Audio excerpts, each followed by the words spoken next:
all around them. The fire was still too small, but she could discern faces carved out the closest ones. It was Joffrey who answered, finally deciding to approach the fire to get warm. House Corbray from the Vale, and that makes no sense. And the ones in the village where Euronwoods from Dorne, completed Sansa. What are the Dornish doing in the Riverlands? Asked Arya, but got distracted as she looked at everyone else looking transfixed at the weirwoods surrounding them. The screams and shouts could barely be heard at the distance, and the stars shone above, giving the island a quiet, eerie feel. Now that the fire was bigger, Arya noticed all the weirwoods surrounding them had faces carved on them. Most were angry, but some seemed compassionate and solemn. The Isle of Faces. The gods are watching over us, whispered Arya. Relaxed as she has never felt in months, she fell asleep before someone could assign the watches. She came in and out of Nymeria in her dreams. Often, she thought she smelled the green men who should be guarding the Isle of Faces, but none seemed to disturb them. She could sense her direwolf was troubled. Fortunately, she showed no inclination to attack them. It wasn't until Sansa woke her up to take the last watch that she understood. Nymeria felt worse about her than she felt about her sister after she covered up Joffrey back at Daeari.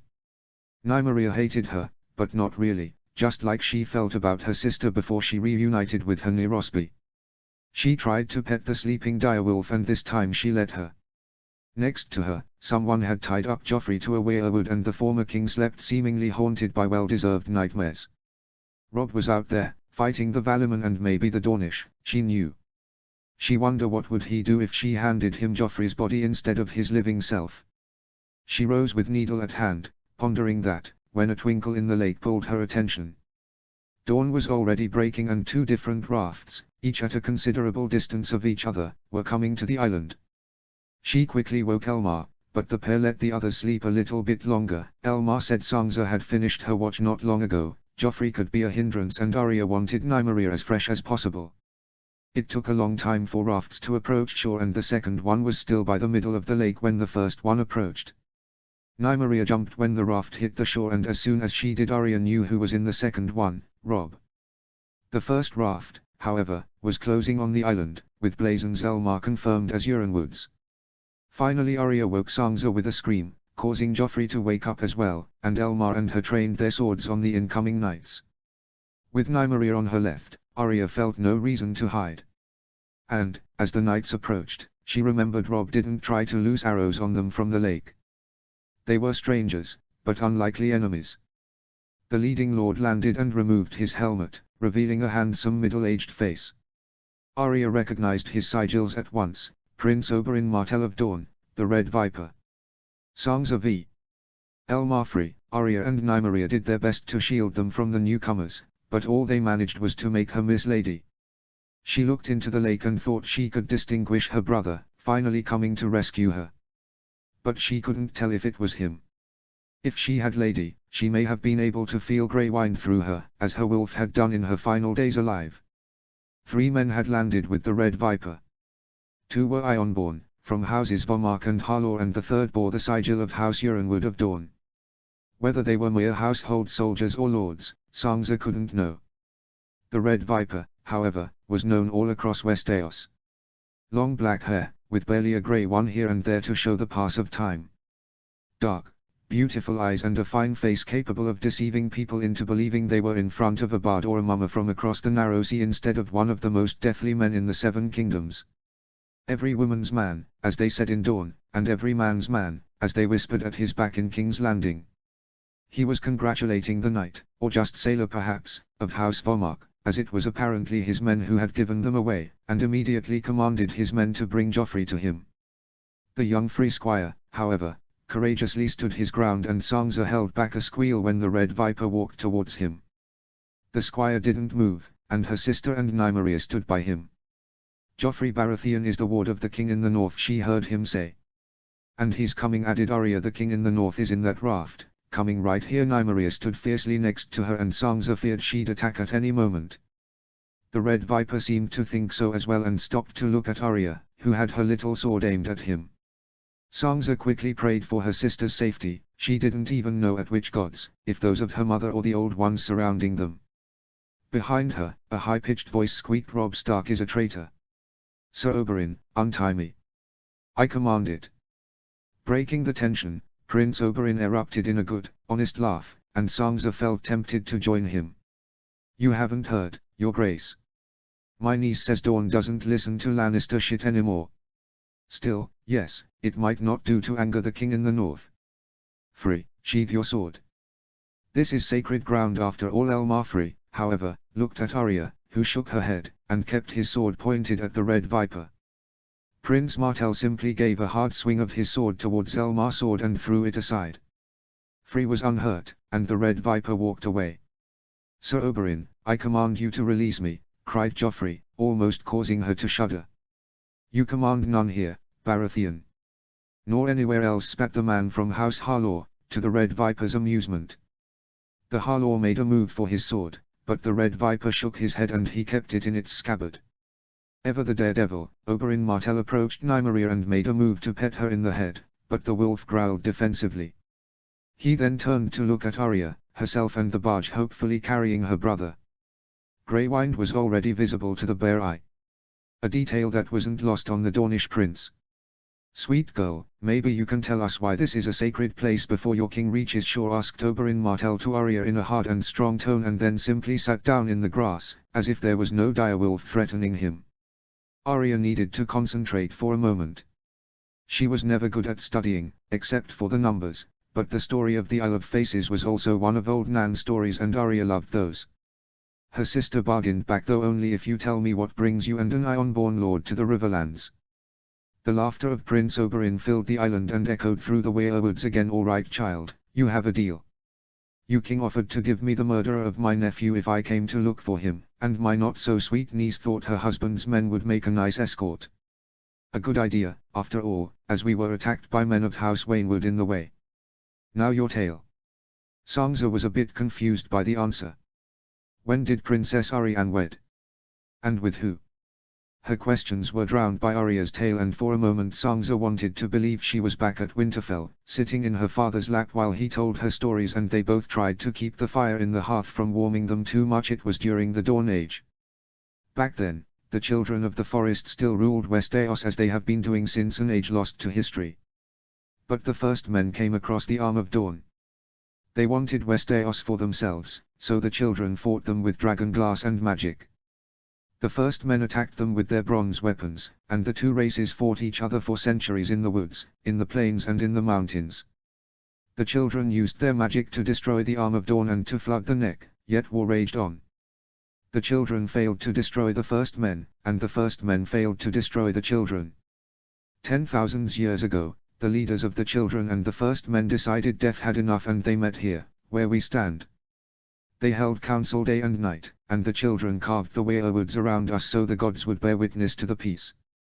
She had heard the story from her maester, from old Nan, from Rob and John, when they've played at being Brandon the Builder, who, in their games, was always the one to struck the deal. She took a sideways glance at Joffrey, still trying to stand up despite the rope tying him to the tree. Maybe Brandon the Builder had indeed walked the island, and maybe he even helped the children to carve the faces around them. Or maybe Maester Salaron was right and the Isle of Faces predated both Brandon the Builder and even the first Starks. She wondered what the sisters, daughters or wives of those early Starks would have done with Joffrey. Did they act as ladies, or were they as hard as the men who first ruled Winterfell? She was interrupted by the noise of a raft hitting the beach. Over the noise of armored men stretching and walking, her brother and king finished the story 2,000 years later, when the White Walk arose in the lands of Always Winter. Men and children reunited again in this place, so the former enemies would ally against the coming doom. It was the alliance of the children and the first men which let the last hero end the threat of the long night, and it was the alliance what allowed Brandon Stark, the first of his name, to build the wall and safeguard the realm, for both men and children, once the long night was over. The same faces that surround us, Prince Oberyn, bore witness to the pact. Arya ran towards her brother and hugged him, courtesies ignored as usual. Sansa's face illuminated and she carefully walked towards him, as if she could make Septa Mordain proud. Around him, men from the Riverlands and the North stood guard to protect him from any foe, small Janumber, a Mardaeli who had to be Sir Wendell, Owen Noy from the mountain clans and a Free, all in a circle around him. Her brother's face was changed. A sparse red beard covered his jaw and his eyes looked deep and troubled. Somehow, they reminded her of Lady's killer, the Hound. I have to apologize for the circumstances, Prince Oberyn. I've never expected to be under attack when I invited you to Harrenhal, said Robb, extending his hand. Finally, the Euronwood Knight spoke. So this is the young wolf. He looks younger than Daeron the young dragon. Just 1 year older, answered Robb, smiling. Daeron Targaryen died conquering Dawn, retorted the Red Viper. Then it's a good thing I'm not conquering Dawn. No, you aren't. Your friend thinks he did it with his cock. The Ironborn erupted in laughter and Robb's guard did the same. Sansa blushed at the comment. And yet he's not following Daeron's fate, Prince Oberyn answered back Robb, ignoring the laughs around him. The Maester of Riverrun is already tending to your wounded at my command. I understand you were attacked by a splinter force of the Waynwood host and routed it. I thank you for that. I also take that you want to know what happened here. The Red Viper nodded and her brother continued. Lord Mace Tyrell had agreed to a pact with the Vale to envelope the Riverlands in a pincer attack so he could get to rule the Seven Kingdoms in all but name. Honoring the pact, a large host of the Vale descended from the high road weeks ago, and took all the lands bordering the Vale of Arryn. Lord Edmure Tully and myself lead 2 different armies trying to contain the attack while Sir Brynden forces returned from King's Landing. We only had notice of the attack after Sir Brynden left the city, so we had no way of warning him. And yet the arrival of the Blackfish and the northern host going home forced the Knights of the Vale to seek refuge at Harrenhal. So you have an enemy entrenched at Harrenhal and Mace Tyrell is attacking you from the south as we speak, said the Red Viper. For some reason, Robb seemed to give Arya a knowing look. Mace Tyrell died of a fever before he attacked himself. His son decided to consolidate his rule in the Reach and opted to warn us from the attack the moment he was told of it. We stand at peace with the Kingdom of the Reach, as we stand at peace with the Princedom of Dawn. And seeing how you appear to have come by ship, I have a proposal for you. I don't have the resources to invade the Vale or to assault Harrenhal.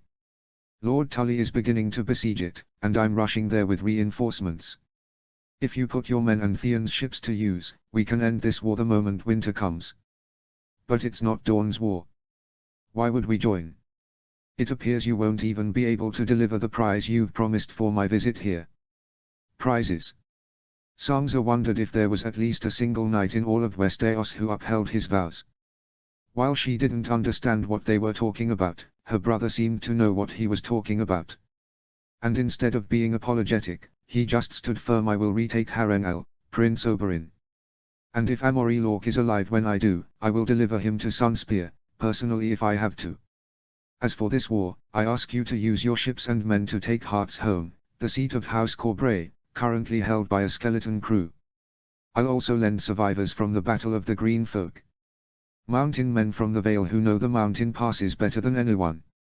From there, you can take the Gates of the Moon and make Lady Lysa sue for peace. You will be joined by a small fleet of longboats of House Marndale which I initially wanted to use to raid the sisters. As for why? Sansa was now curious. Sir Oberyn Martell had given no inclination to support her brother. He actually seemed more interested in saving Joffrey. Her older brother, however, seemed to have formed a plan in just the few hours between the Outriders told him of the Dornish arrival. Sansa got a moment to realize Robb was looking at her uncomfortably. I'll give you my sister Sansa's hand in marriage. It took Arya's shouts to Robb for Sansa to realize what Robb had just said. She's just back with us, screamed her sister. Sansa felt frozen to the ground. She took a moment to glance at Prince Oberyn. He didn't look past his prime despite the age. She knew, however, that he wouldn't part ways with his paramour. Worse, if what people said of Dawn was true, he might even want to have both her and his bastard lover in the bed together. She tried to get the idea out of her mind and tried to focus in the Dornish. Formidable as he was also old, at least for her. Next to her, Robb was standing his ground against Arya. I can and I will, Arya. I'm the head of House Stark now, he said, sounding harsher than her father ever was. Sansa squashed Arya's arm, to calm both her sister and her. This wasn't the moment to make a scene. But, for once, she appreciated Arya's attitude. Without even giving her a look, the Red Viper continued to conference with Robb. The air is impregnable, he said, but Robb simply smiled. It is. My father used to tell me about it. It's also inhabitable come winter, and autumn has already fallen. Hold the moon gates when the first snows fall and the Vale of Arryn will be yours, Prince Oberyn. The Red Viper nodded thoughtfully and Robb insisted Lady Lysa and her son are family. I do not wish to see them harmed. She could join the faith if you consider it, and there is always the option of the watch for my cousin, but given his age, mayhaps you would prefer to marry him to one of your daughters. I'm sure Theon will legitimize them if required. Theon doesn't rule Dorne, Stark. My niece does. What about Littlefinger? Lord Edmure wants to personally interrogate him. Once that's done, it's either the watch or the sword for him. Not a word about her. Her consent to the marriage was taken for granted. Her lord father would have never done that, and less so now that she was about to get back home. She always knew no law of men or gods could make her marry if she didn't want to. But wasn't that her duty? Just as Robb's duty to storm the walls of Harrenhal. Wasn't her duty to marry an old lascivious Dornish if that ended the war? Her parents had married without meeting each other properly, as father rode south to rescue Aunt Lyanna. Ahead of her, the Harlaw lording discussed attacking Gulltown instead of the poorer holdings of House Corbeil, but Robb refused. The Royces of Runestone had not gone to war, but were sure to move to retake Gulltown if the Ironborn attacked it. Fortunately for Robb, and her possible betrothed, Lord Jon Arryn never rebuilt the Vale's fleet after Robert's rebellion, since he had the royal fleet at his disposal. But the royal fleet was now answering to the Stormlords and, once day, to her brother Bran. If he doesn't want to assist us, I won't have to marry him, she thought. Not a word was uttered about her, and Sansa had the suspicion Joffrey was smiling at her from his tree. Finally, the Red Viper replied, "You're denying us our prize, and I have no interest in marrying. But my men and me haven't been in a good fight for years before today. Lady Sansa can marry Prince Tristan Martell. She'll have to depart for Dorne at once, though, unless you can produce Amory Lorque. I'll also keep Joffrey Baratheon. Think of it as a collateral." Sansa's heart sank. She didn't know much about the younger Martell. He was probably her age and didn't have a paramour. Or at least that's what she thought. He was weaker than the Red Viper, but could grow stronger as he aged. She would have wanted to meet him. But the second part. At least Robb, the king, had the courage to refuse. "Joffrey killed my father and Sansa is good enough to marry your older nephew," he said. "She is," acknowledged the Red Viper, looking at her for the first time since the marriage proposal was mentioned. "Alas, my brother always planned for Quentyn to heal our relationship with the House Ironwood. Quentyn is already betrothed. As for that creature tied to that tree, he might have killed your father. But you forget my sister was murdered as well. I gave you the Mountain's head. I would have given you Tywin Lannister as well, if he hadn't died during the siege of King's Landing. I waited 15 years to get his head. And I will remember you that the father he killed is the same who consolidated the Lannisters' rise to power. If my people waited 15 years, so can you." She hasn't even considered the older Martell princeling. And she couldn't now. 15 years with Joffrey. She could almost hear Joffrey's laughs pouring out of his worm-like lips. Greywind was about to attack Sir Oberyn. The king in the north took his hand to the sword hilt, still in its pommel. Nymeria was growling, standing defensively in front of Arya. Lady was just bloodstains in some discarded clothes of the boy the Red Viper wanted her to live with until she was old. Arya was starting to make a scene again. In another occasion, Sansa might have thought of how bad that reflected on her. She turned around. Joffrey was indeed smiling. The men forming the King's Guard of the Stark of Winterfell were about to unsheathe their swords. Arya was livid. So was Robb Stark. Greywind and Nymeria showed the same. Lady was dead. Father was dead. Aunts Lyanna and Brandon were dead. Jory Castle was dead. Veon Poole was dead. Even Septa Mordane was dead. Arya continued to shout. Sansa knew her prayer. She knew she had won as well, ever since Lady was murdered. She walked towards Arya and turned her around. "You're a Stark of Winterfell. Act like one," said Sansa in tone she used whenever Arya did something foolish back at home. For a moment, it seemed to Sansa that her sister did indeed look like the statue of Aunt Lyanna in the crypts. The crypts where the old kings of winter were sculpted with their direwolves. She pinched the spot between Arya's eyebrows with her finger. The spot where a third eye would be. The men were not paying attention to them, as they often did. She felt the cold, small blade she used to cut her meat and turned around towards Joffrey. He still had his disgusting smile. Her stroke was swift, a hard and fast cut into his belly. He screamed. As he should. Nymeria appeared on her left. Grey whined on her right. Enticed by the blood, watched by her siblings, the direwolves jumped at Joffrey Baratheon and ripped his flesh apart. He died at her feet, long before the wolves stopped eating his flesh. She stared at herself for a moment. She splashed in Joffrey's blood, just as Joffrey had been once splashed by Lady. Deep in the ground, the old gods were drinking his blood. She turned to watch the Dornish and the Ironborn. The man of House Harlaw was throwing up in the lake, while Oberyn Martell looked at her in horror. The king and Arya seemed to have regained their composure. She dedicated a simple curtsy to Oberyn Martell and smiled. Then it's all settled, my prince. You conquer the Vale and get a good wife for your brother's third son. Shall we get going? Everyone looked at her surprised. She passed next to the king in the north and made a courtesy. Your grace, may the gods grant you many sons in the future. She then embraced Arya with force. She splattered her with blood, as a repayment of all her mischiefs through the years, but she would never forget how she stood by her in the Isle of Faces. As the still shocked Ironborn set up the raft which would take them, along with Oberyn Martell and his Euronwood friend, to shore and, from there, to a ship heading for the Vale in Oberyn's case and to Dawn for her, she remembered the conversation she overheard warging that cat. It was just before Queen Cersei poisoned Lord Tywine to protect Joffrey. She had complained her father sold her as a common mule. Cersei would have thought the same about what the king in the north just did. Sansa didn't. She was sold. Alas, she was a she-wolf of the north, not a common mule from the Westerlands. And Joffrey was finally dead. Jon 7. Aim. Draw. Release. Aim. Draw. Release. Hit. Aim. Draw. Release.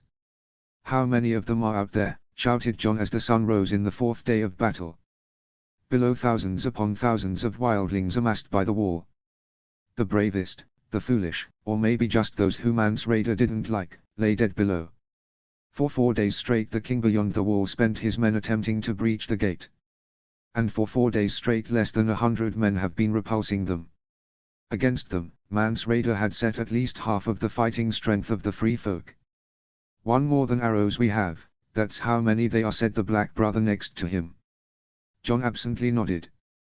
Mance Rayder had feigned an attack on a place called the Bridge of Skulls, and the hard-headed first steward had moved there in force, not before asking Jon for most of his men. As it stood, Jon had just the green levies from Winterfell and the watch could only field less than 50, all green, old or wounded. Both the Wild Hares and the men of the Dread Fort had marched with Bowen Marsh. At least that meant he didn't have to put up with Snow's demands of torturing the free folk now prisoners at the ice cells. Fat chance of celebrating he'd have if the wildlings finally overwhelmed them though.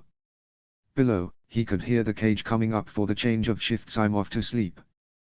Wake me up only if they come with giants again, he said to unscared Tarly, who just came out of the box along with a dozen men. Another dozen came down with him, several lads from Winterfell and a few watchmen including Squire Dalbridge, the complainer, and a catamite from the Vale. Jon had been trying to make himself remember everyone's name, but, with thousands of wildlings at the gates, he simply had other concerns. None spoke during the descent. Dalbridge still had the fresh wound made by a giant when Mance tried to use them to round the gates. Only one could get through and Dalbridge managed to kill him, but ended up with a crippled leg. He'd never range again, but, remembering Robb campaigns in the south, Jon knew he was lucky to survive. Mance had been using wargs, giants and even mammoths so skillfully only the might of the wall had saved them.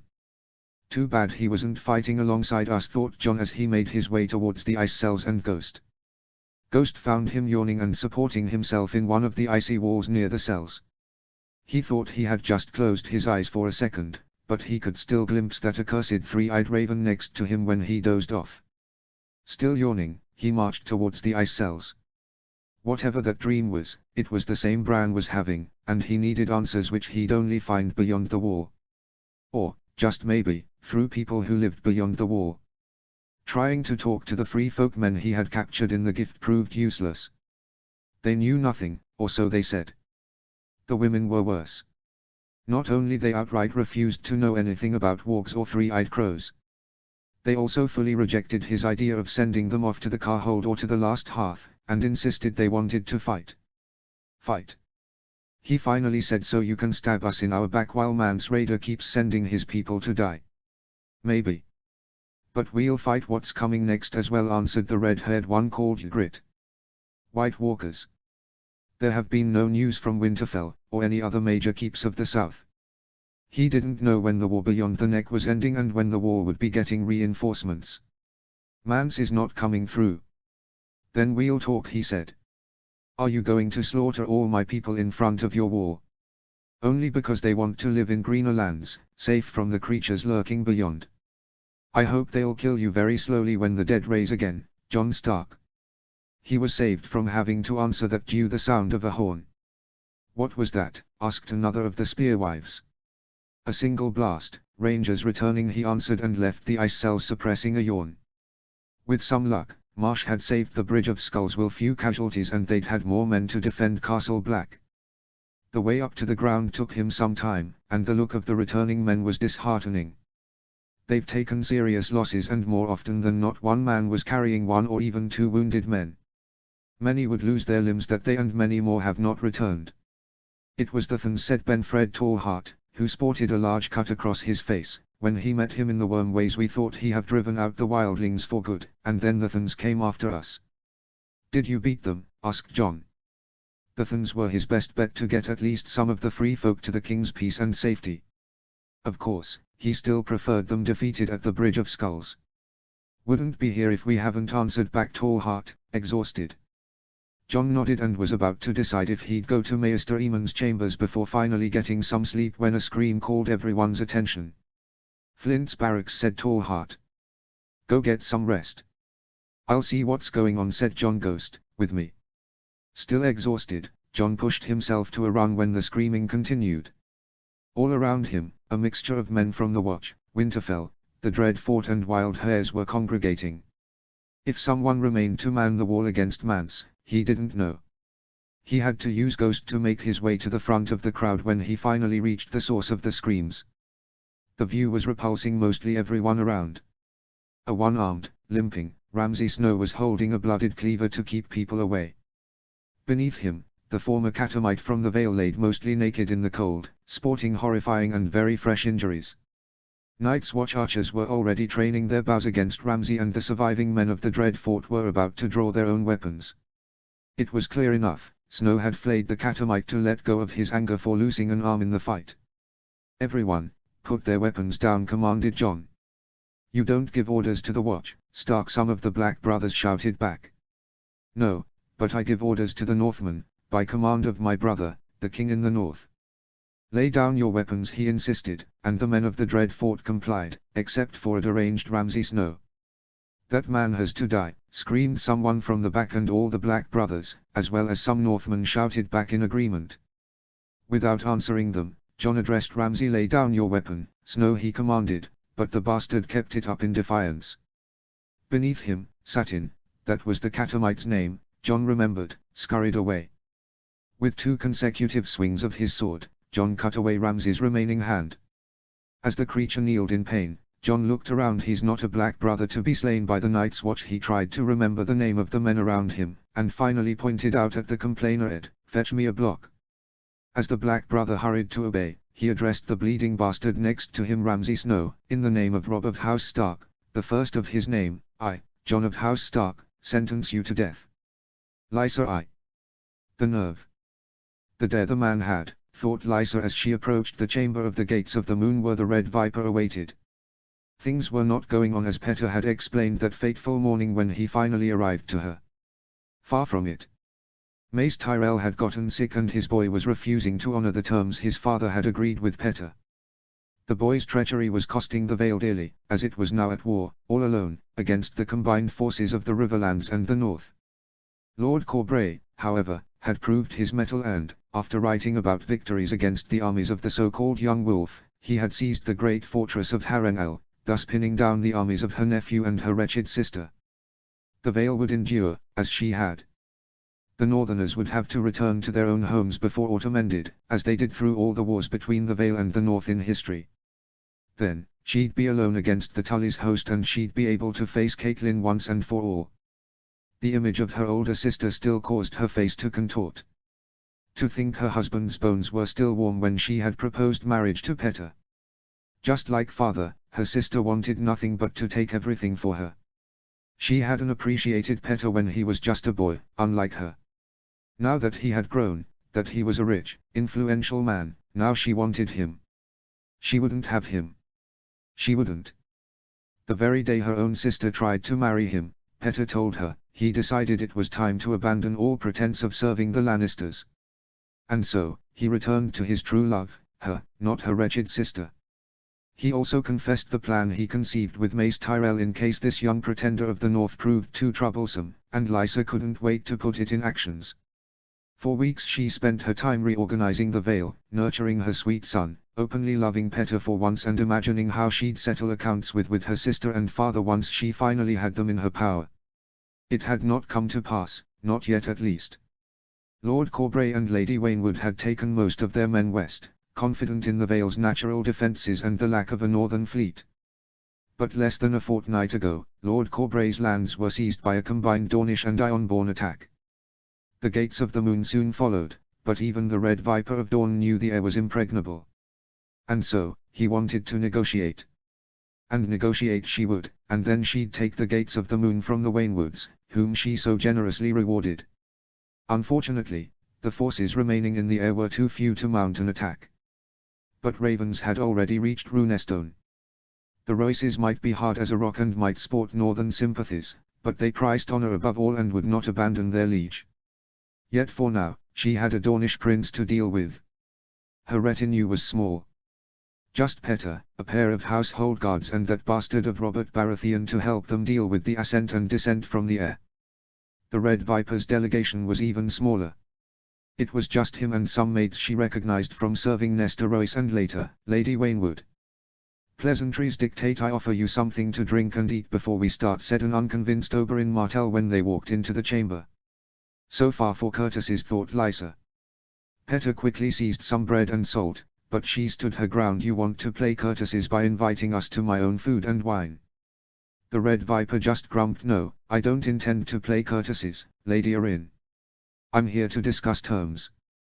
"Terms? Leave my lands and be spared, Viper. Those are the terms. If only you were a man.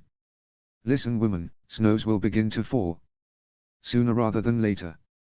And when that happens, you can freeze to death in that mountain of yours or you can be safe. It's your choice."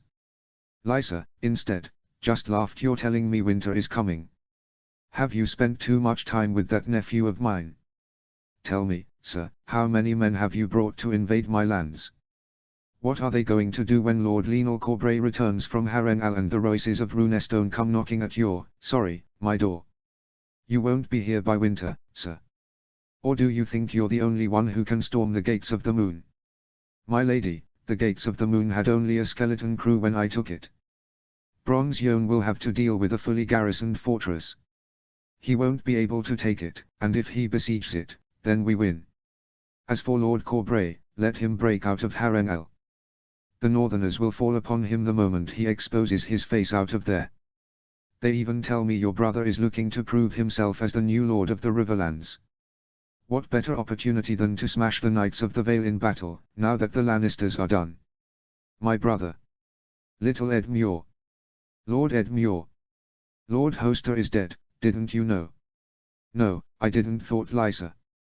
She wondered why her sister, or nephew, would hide that away from her. Maybe it was too recent. Maybe her father died knowing his own daughter was waging war against him. It was fitting. As for her little brother, she might be convinced to let him rule the Riverlands when all this was done. Petter, in the meantime, leant forward. "What are your terms, Martell?" "Lord Robert will continue to rule the Vale. He'll marry a woman of my choosing. A good girl, maybe one of my own daughters, or one of the Euronwoods. The king in the north has asked for mercy for both of you. Lord Baelish, you will be allowed to take the black, and you lady wife will need to join the faith and leave the governance of the heir to Lord Robert's wife. Lysa froze immediately, and it was Petter who continued to talk. You mean to separate a mother from her son? Said mother started a war. And apparently, the king in the north doesn't want that to happen again. So you are the young wolf's servant in this? Asked Petter. I serve myself, Baelish. I happen to find a temporary alliance with the north convenient. Would you rather hear my terms instead of Stark's? There will be no terms, Viper spat Lysa standing up. Bronze Yon will have your head in a pike. And then I will deal with my sister. Lysa started to leave, but the Red Viper continued. Lord Baelish, there might be another option. Which one is it, Martell? Asked back Petter. I still have contacts in the Free Cities. If Lady Lysa doesn't want to part with her son, then Harold Hardying can assume the lordship of the Vale, under my oversight. Your family will be able to live a lavish, peaceful life in Pentos. It's a far better deal than the Wall, Baelish. Lysa paid no attention. She couldn't take Petter away, so she wants my son, she thought. The last of the Arryns won't go into exile, she said without looking back. And with that said, she walked away, towards Mirestone and the mules to go back to her fortress in the sky. She'd either see all their heads in pikes, or all of them falling out of the Moongate. Yon too. How did it come to this, thought the Lord of Runestone, bitterly squeezing the Raven's message. The entire surviving members of his house were meeting at his keep's council room. His only living son, Ander, sat on his left. He would have wished for Robar and Waymar to be there, but one was dead at the service of King Renly and the other was lost in the wilderness beyond the wall. His cousin Nestor, former keeper of the Gates of the Moon, was sitting at his left. Albar, his heir, sat next to him and, at his insistence, his daughter Myrandar accompanied them. Having grown, and later managed the Gates of the Moon, made the Gaul one of the few people to better know the keep. Yon's own daughter, Zilla, wouldn't have a part in a war council, woman as she was. Lysa is ordering us to move in force to retake the Gates of the Moon, for Lady Waynwood I presume. She, of course, doesn't bother to mention how many men the Dornish have there. We do have Waynwood's reports before her surrender, though, announced the Bronze Yon, starting the meeting. The reports of a woman who yielded at the first sight of an enemy attack, said Albar, but Nestor cut him. You will be the head of House Royce someday, Albar. You need to know which fights you can give and which ones you can't. Yon stood up and paced around the room. And which ones you shouldn't. It's Ned's boy we are ordered to fight. It's Robert's rebellion all over again, said a calm Nestor. Royce the Vale either keeps loyal to the Iron Throne, or to the men we want to be loyal to. Only this time it was supposed to be Renly's kid, Robert's last heir, or Ned Stark's children. Seven hells, Nestor. This isn't about loyalty, no matter how much Lysa can talk about not letting Robar's sacrifice be for naught. The Corbrays and Waynwoods are in there for the loot, impoverished as they are. Lord Redfort just wants slaughter, and Benedar Belmara wants to marry his daughter to Hardying. Renly's kid was the excuse, not the reason. Damn it, we should have marched to King's Landing the moment that bitch took the Ned prisoner. And yet we didn't, Nuncle, said Myrandar. No, we didn't. Lady Lysa wouldn't let us. We couldn't have saved Ned, but we could have avenged him. And we could have declared our independence the moment the young wolf declared his, as allies of the North. Now, I don't know what we are. The Tyrells let us on the side of the road. We are at war with the North, the Riverlands, Dorne, the Iron Islands, and it's only a matter of time before the Stormlords decide to present Gulltown as a wedding gift for Brandon Stark. And if someone attacks Gulltown, Runestone will be next, completed his son, and Lord Yon nodded. We have to bend the knee, said Nestor. Lysa has to bend the knee, father, said Myrandar, and she won't. What was that letter of Catelyn Stark, Yon? It was all about how the Ned respected House Royce, how her son has no quarrel with us, and how we should stay away from the war. Treason, that's what it means. So you mean to ride to the Gates of the Moon, to save the hide of the woman who expelled us from there, uncle? Yon hit the table hard. It was Ander's turn to speak. We don't have the men to defend Runestone, assist the Graftons at Gulltown, and storm the Gates of the Moon. Lord Corbray will have to leave Harrenhal and return to the Vale in force. Which is precisely what the young wolf wants, said Albar, Nestor's heir. Then let them die. We should have stopped this madness before it begun, said Yon. And if they kill Ned's son in their retreat? Asked Nestor. Then they kill him, father. What's this whole deal about not fighting the North? We fought hundreds of wars against the North before the dragons came. It should all have ended with the dragons. Or when Jon Arryn took Ned and Robert as his wards. We are in the wrong side of this war, nephew, said Yon, looking through the window. Just beyond the lands he could see, there was the sea. Ironborns, Storm Lords, someone was coming from there. It might even be the remnants of the royal fleet, which Lord Jon Arryn trusted to defend the Vale instead of attacking it. It's not the Starks we're ordered to attack, if you love them so much. It's the Dornish. And, father, I do not want to see the last of the Arryns marrying a Dornish bastard. Those women, they could just end the Arryns line and put a crofter's son to rule our lands. We don't have the men, simply answered the Bronze Yon. And what's Lysa going to say about that? Asked Myrandar, when she has enemies at her gates and the only one of her vassals she didn't call for this stupid war of hers refuses to come. What happens if Lord Corbray convinces her he can't leave Harrenhal? And he's not going to leave. Harrenhal is huge. It's too expensive to maintain, but it's not like Lionel Corbray has the brains to see that. To him, it's the solution to his house's problems. Even more know that he lost his keep. We march in force against the Gates of the Moon and we lose Gulltown and our home. Even if we take back the Gates of the Moon, how is the Vale going to keep up the fight with all our accesses to the wider world in enemy hands? How many men is Lysa going to give us to retake Runestone? None, that's how many, said Nestor. We are still honor bound to obey, Jon's widow admitted Yon. It will be seen as treason if we don't. Hells, the phrase showed more honor at the Trident than we would if we stay put. Then we lose Runestone, said Anderois. Fuck that woman, spat Yon. He tried to think a way out, but he found none. Or, more precisely, he found just one. We are going to send 1,000 men. We won't be able to take a fully garrisoned Gates of the Moon with just 1,000 men. We could besiege them, but they can withstand a siege longer than the air can, said Nestor's heir. No, we won't take it, admitted Lord Yon. We are going to send the Green Boys, the elderly, the worst of our host, dressed in the finest armor we have. We keep the best men to fight the battles we can win. The 1,000 men will besiege the Gates of the Moon until Corbray comes back from Harrenhal. And if he doesn't, they will die trying to storm the keep. The honor of House Royce demands it. You're going to send 1,000 men to their deaths? Asked Myrandar. Aye. And make sure you pay the ransom for my armor. Ander will defend Runestone and manage the affairs of my house from here on. Arrange a good marriage for Zilla, son. Lord Robert, if at all possible. I will be leading the 1,000 condemned. Rob 3. There they are, said, at his right, Lord Edmure. Rob resisted the temptation of slipping into Greywind and focused his human eyes into the horizon. And just like his uncle and lord of the southern portion of his kingdom said, the top of twin towers of House Free could be seen just above the horizon. This is where it really begun for us, said Rob. Just over a year ago he had crossed the neck and set camp north of the Twins, at the head of a host of 18,000 men. He was not even Lord of Winterfell back then. Now he returned, more than 6,000 men short, with a crown over his head and with a trail of hostages he would have been honored to welcome as guests at Winterfell once. When he marched south from almost the same spot where he was now, a single kingdom spread from the stepstones to the wall.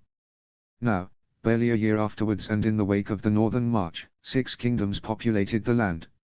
It was the Golden Tooth for us, answered Edmure Tully without a hint of reproach in his voice. Rob nodded absent-minded. Of course, the Riverlands have been at war longer than we.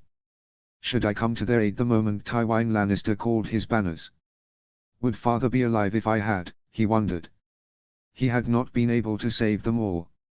Even more, he had lost too many good men. His father, executed by the Lannisters. Lord Rickard Karstark, avenging him. Lord Marnday Alysser and Robin Flint, dead to protect him from the Kingslayer. The Lords Hellman Tallheart and Harley's Hornwood, killed in the mad war against the Vale when everything seemed to be over. Half the giants of the north, either killed or too injured and battle-weary to prove reliable foot. As for the Wargs, as he looked behind towards Lyanna Mormont's chained bear and the almost chained girl who walked into him, he wondered how many of them would be able to go back to a normal life. There was a reason why he tried to stay out of Greywind ever since he killed, and ate, Joffrey Baratheon. "They are already there," shouted one of the Outriders. "Human Outriders, the host from Riverrun is already there." Good, thought Robb, and let them grow the fields in the coming days. In the days after the Battle of Harrenhal, and considering the vast amount of rich and dangerous hostages taken from the Westerlands, he had decided the last men defending Riverrun were to escort them, as well as his mother, his queen and younger sister, until they meet up at the Twins. His host carried its own set of hostages, Vale Lords taken captive at a great cost when the Knights of the Vale fought their way out of Harrenhal in the wake of the Red Viper's capture of the Gates of the Moon. Lord Belmore, Lord Eon Hunter's sons, Sir Michael Redfort and several other lesser lords. Sir Lucas Corbray, the last surviving member of the ill-fated house, was released on Robb's command. With his lands taken by House Harlaw of the Iron Islands, he was nothing but a hedge knight now. The Northern Crown and the death of Lord Yohn Royce weighted the most upon him. He wondered if his father would have approved his actions. In life Lord Eddard Stark had only but the best words about the Vale Lords, specially about Lord Arryn and Royce, whom Robb had met 2 years before, when he escorted his son Waymar to take the Black, one of the few families in the south which still valued the Night's Watch. Upon hearing about the Red Viper's takeover of the Gates of the Moon, the Bronze Yohn had personally led a host of 1,000 men to retake the old keep. Unknown to Robb at that time, the Bronze Yohn had been kept out of the war by his aunt because he actually wanted to support him in the war against the Lannisters. Unknown to the Bronze Yohn, the Ironborn fleet which took Hearts home and opened the way towards the Gates of the Moon had gone back north to pick reinforcements from White Harbor. Led by Sir Marlon Marndaly, the host turned south towards the Royces instead of the Sisters as he had planned. Soon enough, the Bronze Yohn found himself under attack from his northern flank. And as his lines held the attack, the Red Viper led a foray from the Gates of the Moon, catching the Royces from behind. The Valymen were thrown into disarray and the Bronze Yohn died days later from the wounds inflicted on him while he fought at the front of his men. At the same time, all the Lords of the Vale in the Riverlands except for the Corbrays evacuated Harrenhal in force, as Robb expected they'd do. Much to his displeasure, the Blackfish had asked him to be discharged from fighting his friends, and Robb, considering the vast services provided by Sir Brynden, didn't dare to refuse. Lord Edmure led the attack from the north while Robb attacked the Knights of the Vale from the south. Both forces were matched and thick woods prevented him from making proper use of the heavy horse. It turned into one of the hardest battles he fought. The Knights at the Vale charged at his force with everything they had, hoping to take him captive and escape. Lord Tallheart left his life at the battlefield, along with almost 1,000 of other men. A dozen skin changers had to discharged, after they broke down from the dead of their animals. 4 giants were killed and 5 more were so injured they were no longer able to fight. Of those, 3 had to be killed as they didn't let the field surgeons tend to their wounds. It was no victory, although no side would consider it so. The Knights of the Vale broke away before Edmure's hammer could smash it into the smashed anvil that were Robb's forces. The Knights of the Vale made their way into the mountains of the Moon where, despite the lack of fortifications until the Gates of the Moon, a few hundred men could very well hold their ground against thousands. Fortunately, Lord Tully had taken his fair share of prisoners while Robb held the southern flank and the remaining Vale Lords decided to sue for peace. The terms left Robb with a sour taste, yet there was nothing to be done about it. After storming Harrenhal and with the Night's Watch still calling for his attention, he couldn't afford an expedition against the highly defensible Vale of Arryn. House Harlaw would take Hearts home while the North would return the holdfasts in the Fingers, taken by the Marndalis in the final days of the war. The Dornish and Ironborn would abandon the Gates of the Moon. In return, a young lad called Harold Hardying, grandson of Lord Jasper Arryn and second cousin, or something, of Robert Arryn, would take the Arryn name and became Lord Protector of the Kingdom of the Vale until, if, King Robert Arryn became of age. Apparently the now Prince Harold had distinguished himself in the breakout from Harrenhal and was knighted on the field of battle. If Robb saw him during the heat of the battle, he couldn't possibly remember. It may be that it was true, it may be that it wasn't. In any event, Prince Harold would marry one of the Red Viper's daughters, it was up to him to choose which one. Dornish products, specially wine, would get 10 years of customs exemptions at Gulltown. A marriage pact between either a Dornish or Ironborn noble and the Graftons of Gulltown was also agreed. Robb's aunt and her husband were to join the Faith and the Watch, respectively, or exile if they so wished. Neither had agreed to it, so Prince Harold had replaced the Red Viper as the besieger of the air, only this time in King Robert Arryn's name. Rob had no concern about treachery about it. The Red Viper had taken Lady Waynwood hostage, and Rob held his own set of prisoners, should the Vale Lords broke their word. Furthermore, Prince Harold's position was dependent on the ousting of Lady Lysa and Littlefinger. If that sounded like treason, it was Prince Harold's problem, not his. Rob's musings were ended by one Sir Stephen Free, quickly galloping to his left. "Your Grace, do we have your leave?" he asked. "You do, Sir Stephen. Feel free to speed towards the twins to celebrate and honor the fallen. And tell your father I mean to see him before the day is over. Aren't you coming to the feast, Your Grace?" "As much as I appreciate the House Free's hospitality, sir, there is not enough room at the twins for all my men. And if my men can spend the night with only a canvas over their head, so can I." Sir Stephen nodded and rode towards the twins. Soon enough, more than 3,000 men followed him in. Rob's squire, Sir Oliver Free, remained at his side. "You're a knight now, Oliver. Sure you don't want to continue squiring?" told him Rob. "Well, no, Rob. But if you can spend the night under a canvas, so can I, at least until you march north towards Winterfell. Besides, I'd like to meet up with my sister after all this time." "Then let's set up the camp," said Rob, smiling. Even if it was only for one night, setting everything up took its time. The men of House Free, thousands in number, were scattered among the supply wagons, foot and horse. On both sides of the Green Fork, thousands of men from all over the Riverlands and the north formed a moving city, and many of them were saying their farewells to fellow comrades in arms and, more often than not, camp followers. By the time Rob's command tent was set up, he sneaked a view from Greywine's eyes and noticed his mother and the procession of lords and hostages that were the declared reason for the army in the southern bank walking through the archway between the twin towers. Their march caused further delays, as hostages were split up and sent towards their future hosts. He also expected they'd be delayed with feasts and toasts at each of the towers. With Catelyn came Roslyn, Arya, the Lords Bolton and Reed and Lady Mage Mormont with all her entourage. The Blackfish had remained at Riverrun to govern the Riverlands in Edmure's name until his return. Finally, the hostages split and each of the lords going their own way, Rob's mother and wife made their way into his tent. Oliver received his sister Roslyn with a warm embrace and Edmure did the same for Catelyn until both women took their turns to greet him. "Where is Arya?" finally said Rob when introductions were over. "She wanted to stay at the twins for the feast." "Elmar is there with her," confirmed Roslyn. "So she doesn't hate him." "Those are good news," said Rob. "Unfortunately, I need her in the camp." "Not here if she doesn't want to, but in the camp." "Oliver, bring her here, she's not going to like it." "Maybe Howland Reed can help you," finished Rob in a command tone and stopped at the shocked looks he was receiving from Catelyn and Roslyn. "Family," he reminded himself, "I can't just command them around. They don't know, though." Oliver left the tent and Rob found himself trying to find something to say when Edmure came to his rescue. "He's right, Cat, even if my little niece doesn't like it." On other news, it seems there is wedding to plan. How did it happen? Daisy Mormont and the imp. Neither his mother nor wife seemed deceived by Edmure's sudden turn of conversation, but, without other option, Roslyn explained. Maester Vimen suggested to give Lord Tyrion some limited freedom of the castle once Rob decided he'd become the next Lord of Casterly Rock, and seems they got acquainted. She isn't attracted to him, but they are in friendly terms. And from Casterly Rock, Daisy has far more resources to keep the Ironborn in check than what she'd ever have in Bear Island.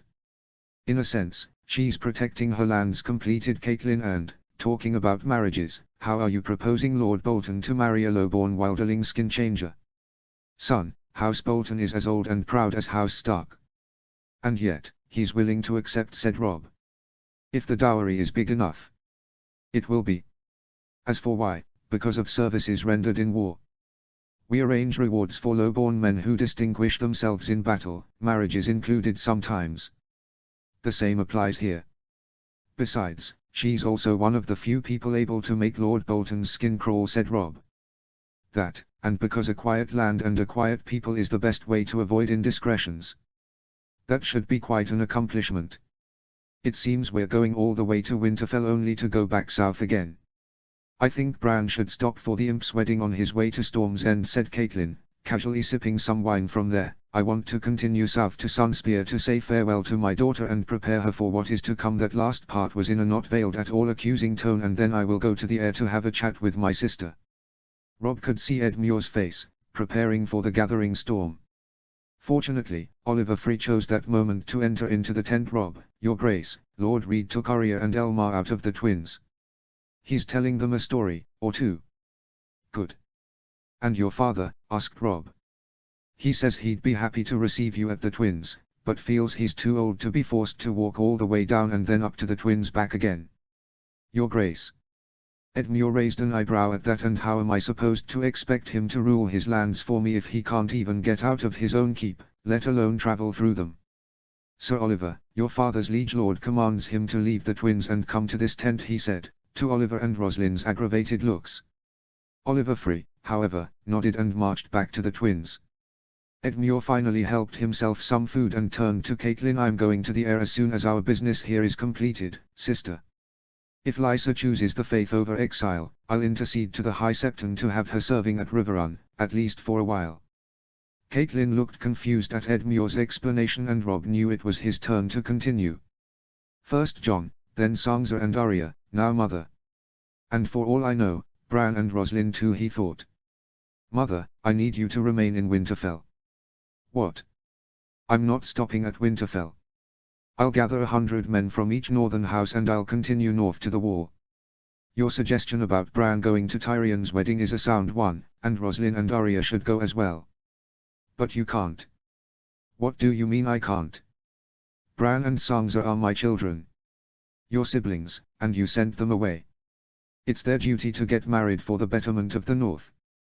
By the old god Sake, Bran is becoming a king, said Robb, standing up. I need you to rule the North while I'm away. Roderick Castle has been running the North for a year. He can keep doing it, or he can go to the Wall to lead the men in your place. Mother, you know he can't. He's a master of arms. A very good one, but a master of arms nonetheless. We have engulfed the Westerlands, he have Ironborn on the Narrow Sea now, the Tyrells at the south, and we influence in Dorne and the Stormlands now. A Stark must not only be at Winterfell right now, a Stark must be the one to rule from Winterfell. Then send Roderick to lead the men against the wildlings. This isn't about the free folk, Mother. Gia Mormont spoke of whites. Jon sent word of tales of white walkers among the free folk. It was a Stark who raised the wall against them, it has to be a Stark who leads the fight against them. I'm not the king of some flowery seat in the south. It has to be me. I don't want to. Not no, said Catelyn, to Robb's surprise. Or not, I should have known. Father's death, Bran and Sansa's departure. The fear I'd die in battle. It had been too much for her. Still, she had to. He knew there was one thing he could say to make her stay, he just didn't want to. Instead, he tried to reason with her mother. A Stark must rule from Winterfell and a Stark must lead at the Wall. Rickon and Arya are too young, and Roslyn, I'm sorry, but you don't yet know the lands or its people. Who else is there, Mother, but you? Catelyn remained speechless, and it was Roslyn who broke the silence. Maybe you can call back your brother then. Robb fought the urge to embrace his wife on the spot. As he expected, those were the exact words he needed to keep his mother from leaving, and he didn't want to be the one to say them. Brother, muttered Catelyn. Jon, said Robb, he has not taken the vows yet. I made him a Stark in name, as he was always one in blood, and he is old enough to rule the North in my name. In time, he'll also teach Roslyn everything she needs to know about the lands and people, so she can rule in my place when needed, just like you did for Father. It doesn't seem she needs to learn much more already, said Catelyn, loathing. But by the looks of her face, Robb knew she would remain at Winterfell. And he may have just pushed away yet another relative. Finally Oliver returned, and announced that Lord Walder Free was slowly making his way out of the twins. Good, said Robb, and Oliver, whatever you choose to make of your life, Winterfell will always have her doors open for you. Your sister and I will both look to that. Now let's go, we'll meet Lord Walder on the way. Edmure and him strolled out of the tent, quickly followed by Catelyn and Roslyn. To Robb's surprise, Roslyn embraced him as they walked through the camps. She also took her time greeting the men, High Lords or not, as they walked past them. He deeply missed Jane, but part of his mind couldn't stop thinking how good of a queen Roslyn could end up becoming, and how unlikely she was to turn into a loving wife. In response, men raised and cheered the 5 of them in their walk through the camp.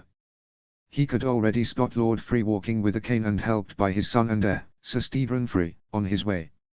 Around them, Mallister and Northerner lords and retainers were gathering. The remaining men of the Riverlands were either inside the twins if they were Freys or in the other side of the Green Fork, but news would reach them soon enough. Lord Free called Edmure when they were some 15 paces away. Rob could see Arya and Howland Reed approaching among the crowd and both the Great John and Lord Bolton looking with mild interest. Lord Tully answered back Walder Free, appearing to make an effort to use the cane. Rob wondered if he needed it at all. In any event, looking at Edmure's stern expression, Walder Free finally added the "my lord." Lord Walder Free retorted back Edmure Tully, now face to face with the Lord of the Crossing. Over a year ago you have received ravens from the Lord of Riverrun, commanding you to raise your armies in defense the king's peace and our very own lands. Your host refused to march. Walder Free was about to protest, but Edmure cut him with a hand gesture even more. When the armies of the north came to us in our hour of need, you extorted 2 marriage pacts from them. Your own terms to Lady Catelyn Stark made it clear you considered your obligations towards your liege lord were conditional to an allied lord agreement upon your terms. Months later, you went as far as to pretend you haven't received my orders to put the marriage between the king in the north and one of your daughters on hold while an alliance with the Tyrells of Highgarden was negotiated. Walder Free tried to protest again, but Edmure cut him with a gesture again. As a result, you directly sabotaged an alliance between the Kingdom of the North and the richest region in Westeros. Actions which led directly to the short and bloody war with the Kingdom of the Vale and would have led with a war against the Reach if Mace Tyrell hadn't died. In short, Lord Walder Free of the Crossing, your refusal to carry on your duties condemn you, on your own words, on charges of treason against the realm. The men around them erupted in stupor. Sir Stephen made a move for the hilt of his sword, but was stopped by the sudden unsheathing of hundreds of Northern and Mallister swords. Rob wondered if none had seen this coming. The northern camp was pretty much about to raise. The twins and the southern camp across the river were oblivious to the news, but it wouldn't take much to let the men of Riverrun know. Amidst the noise, a single scream filled the air. "More important than any and all of them know," shouted Roslyn Stark. "Lord Tully, have mercy. I command it." Edmure Tully, however, seemed imperturbable and didn't even move for his sword. "It is your own kingdom your father has betrayed, your grace. I do not mean to let the bravery of House Free go unrewarded, though." "What?" said the Queen in the North. "Your father's actions prove my father was wrong when he let his so-called delay at the Trident go unpunished, all those years ago. Yet if I've seen anything in this last year it was the honor and bravery of every other Free of the Crossing. Your Grace, from the Sunset Sea to the Blackwater Bay, since the Whispering Woods up to Harrenhal, your kin have fought and bled for our cause ever since your father unleashed them. It because of your brothers, your cousins, your uncles and all the brave men who live in this prosperous land that your father's actions cannot tamper the undeniable honor of House Free. It's because of them, and your request, that I'm willing to grant him mercy, should he chooses to join the Night's Watch." "My father is an old man, what's the Watch be able to use him for?" asked Sir Stephen. "Their Lord Commander will know," answered Edmure, fully aware that there was no Lord Commander yet. "Rob?" asked Roslyn. Rob simply shook his head. "They are Edmure's subjects," he said. Around him, he could notice many of the assembled lords realized the twins were surrounded on both sides of the Green Fork, and while the men outside had been busy setting up camp, those inside were already drunk from their feast. "If anyone is willing to assist Walder Free in his service with the Night's Watch, you're free to join." As he expected, nobody took the offer. By the next morning, Sir Stephen Free was the new Lord of the Crossing, and Tommen Baratheon was no longer the only highborn recruit headed to a life of service at the wall. The end.